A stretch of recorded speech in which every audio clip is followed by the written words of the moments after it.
by Putin on Ukraine in the way that we are told every day.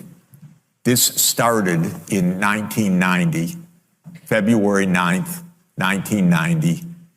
James Baker III, our Secretary of State, said to Mikhail Gorbachev, NATO will not move 1 inch eastward if you agree to German unification, basically ending World War II. And Gorbachev said, that's very important. Yes, NATO doesn't move, and we agree to German unification. The U.S. then cheated on this, already starting in 1994, when Clinton signed off on basically a plan to expand NATO all the way to Ukraine. This is when the so-called neocons took power. And Clinton was the first agent of this. And the expansion of NATO started in 1999 with Poland, Hungary, and Czech Republic. At that point, Russia didn't much care. There was no border other than with the Königsberg, but other than that, there was no direct threat. Then the U.S. led the bombing of Serbia in 1999. That was bad, by the way, because that was a use of NATO to bomb a European capital, Belgrade, 78 straight days to break the country apart. The Russians didn't like that very much.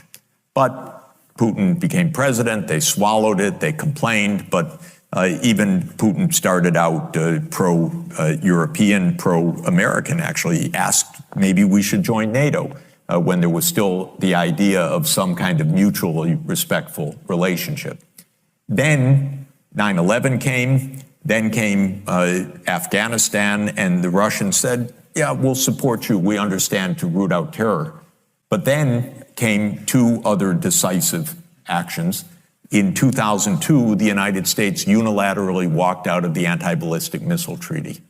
This was probably the most decisive event, never discussed in this context.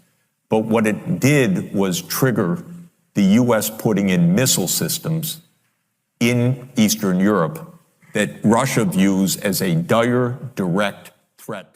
In 2004-05, we engaged in a soft regime change operation in Ukraine.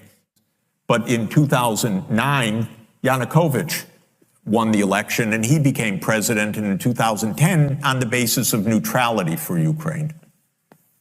That calmed things down because the U.S. was pushing NATO, but the people of Ukraine on the opinion polls didn't even want to be in NATO. They knew that the country is divided between ethnic Ukrainian, ethnic Russian. What do we want with this? We want to stay away from your problems. So in February 22nd, 2014, the United States participated actively in the overthrow of Yanukovych. A typical U.S. regime change operation, have no doubt about it. And the Russians did us a favor. They intercepted a really ugly call between Victoria Nuland, my colleague at Columbia University now, between her and the U.S. ambassador to Ukraine, Jeffrey Piat, who's a senior State Department official till today. And they talked about regime change. They said, who's going to be the next government? All of this is to say, the U.S. then said, okay, now NATO's really going to enlarge. And Putin kept saying, stop. You promised no NATO enlargement. It's been, by the way, I forgot to mention, in 2004, Estonia, Latvia, Lithuania, Bulgaria, Romania, Slovakia, Slovenia, 7 more countries in the not 1 inch eastward.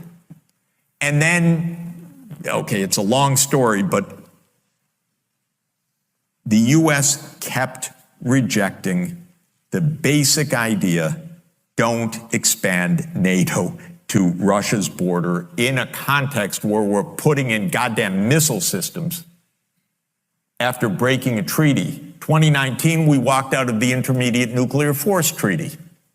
On December 15, 2021, Putin put on the table a draft Russia-U.S. security agreement. You can find it online. The basis of it is no NATO enlargement. I called the White House that next week after that, begging them, take the negotiations. Putin's offered something, avoid this war. Oh, Jeff, there's not going to be a war. Announce that NATO's not going to enlarge. Oh, don't worry, NATO's not going to enlarge. I said, oh, you're going to have a war over something that's not going to happen? Why don't you announce them? And he said, no, our policy is an open door. This is Jake Sullivan. Our policy is an open door policy. Open door for NATO enlargement. That is under the category of bullshit, by the way. You don't have your right to put your military bases anywhere you want and expect peace in this world.